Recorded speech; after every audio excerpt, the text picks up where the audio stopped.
Jane. And this is Susan. And we're here to tell you about why we're part of the Enlightenment! Oh! Government! We have a lot to say about the government. Yes. So you might ask, what would you ask? Why is the government a part of the Enlightenment? Well, for one thing, the government has changed a lot, and it affects our lives more, like way greater than greater than it did like in the past. For example, in the past, the government systems were like monarchy, dictatorship, tyranny. Yes. They're just governments based on one leader having all of the control over one like particular group, which is not a good thing. What she said. Because like, okay, would you like it? Okay, I don't like you, so you die. Blech. Would you like that? No, right? Nowadays, the government's like systems are like democracy, not really. Republic government systems, right? There and we do a lot of checks and balances, like the 3 branches, right? Mm-hmm. And this is like way better, and it's like a way like better, bam, boom, greater society, because we get to like say more. We can like talk about what we want, what we don't like. We can make suggestions. Like our voice is heard by the government more. We have more freedom and all that jazz. We can even criticize the leader if we want to, right, Susan? Yes. So technically, we are able to criticize Mr. Spivey or Mr. Brightman. Or Mr. Borner. Well, but then we're not going to for the sake of our academic grades. And we're nice. Yeah. So another thing that's different about from the government of the past and the government of today is that the government of the past was like every country for itself, right, Susan? Mm-hmm. And they were just, as Susan said, under one rule, and that was just like each state was completely separate. But now we have conventions like the APEC or the OPEC and stuff like that, and that's when leaders of the world just congregate to like reach consensus on a world issue or like some kind of thing that they need to agree upon. So no one country can do a big action such as declare a war on another country unless they like reach a consensus on like the reasons why and such. So basically, we're not separate little states anymore. We're actually more like an interdependent global community. And isn't that nice? Yes. Okay, and government, well, that doesn't really affect us directly, but the more direct way that it affects us is like how the government funds things for us, like facilities, like such as like public schools or public libraries or swimming pools, right? Like or like welfare for the impoverished people. Yeah, like the poor people. Okay, but Jay mentioned school before. Yeah, schools, public schools. And that leads to education! Woo! So education. Now I know a lot of you hate waking up at like 6 a.m. every morning going to school, but really we need education, right, Susan? Because even though we have to stay up all night. That's all part of the process. But anyways, so education is basically we're learning about our past and we're using it to make our future better, right? Shape our future. Right.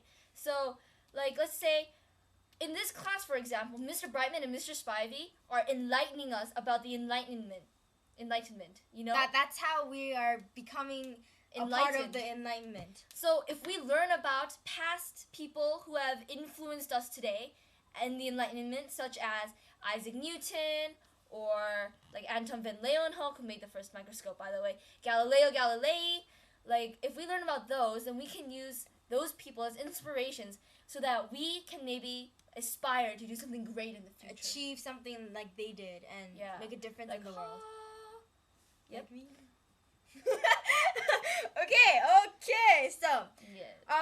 Okay, so as Jane mentioned, teachers and peers, the cooperation we have with our partner, like this right now, this group project kind of thing, we do a lot of like cooperation work, and it helps us build our social skills, like more and more and more. And you'll need that in like real life, like not like school life, little high schoolers. Like kind of like work, you know? Yeah, the like real world. When you get older, you have to live by yourself. You have to support your own job and yourself, your lifestyle, your family. And the social skill is really important because like going back to government, like if you're in the government somehow or in like politics, then the social skills, you'll have connections and it'll be social skills in government is really important. By the way, if you have zero social skills and you work in a government where there's like people from all over the world, then you're not gonna have any allies. Yeah, exactly. You're gonna be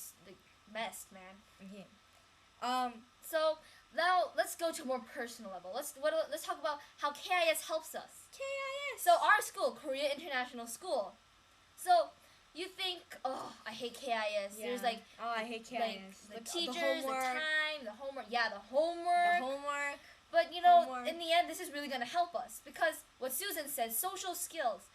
Like we have to learn something from school, but like not only are we gonna get social skills, we're gonna get smarter. Actually, we're gonna learn things about like we're just gonna it's gonna like shape us into a more mature person that will be able to handle things better. We'll be able to execute things like the way they're supposed to be executed. Like I know some of you are like, no, I don't need to be smart to be popular, but really, that's not how it is in real life. Yeah. You know, you have to have information to connect with people on different levels. And well, we think that's it. Yeah, like that's what we think. What's important about the enlightenment, and you know, I know many of us are going to become successful people that will contribute to the progression of our generation. You know. Yeah. Okay. So thank you, Mr. Spivey and Mr. Brightman, for enlightening us about the enlightenment, and I hope this helped you.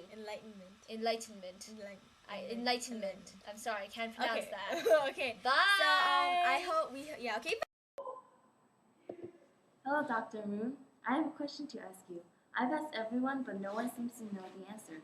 Do you think that we're in the Enlightenment today? That's a very hard question to answer.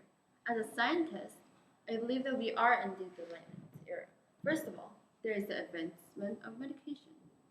Oh yes, I've heard about how the Enlightenment proposes the theory that we should all have logical and individual thinking, and the development for the good of humans. Yes, for an example, there is a new invention called stem cell research. The stem cell research creates new cells within the body that can form into any organelle. So, how does it have to do with the Enlightenment?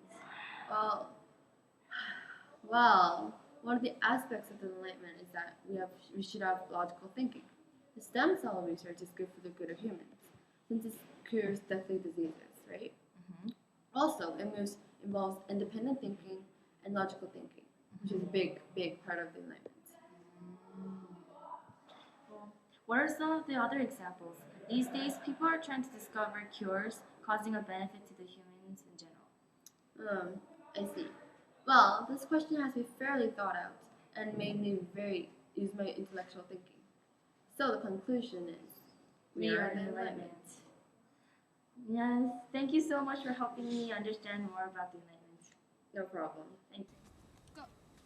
Thanks for watching! Power Rangers! Red Ranger! Power Ranger! Blue Ranger! Blue Ranger!